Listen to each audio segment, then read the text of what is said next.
This looks like a Sam's Cola bottle. Just Sam's Cola. Squishy barrel exterior. It's literally rubber on the outside, but the barrel profile is insane on this thing. So this is definitely the I'd say this is the 1 seed.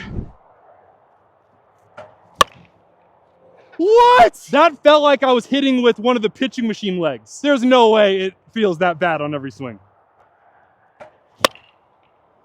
Okay, end of the bat. Sounded atrocious. Come on, catch a barrel, dude. Ah!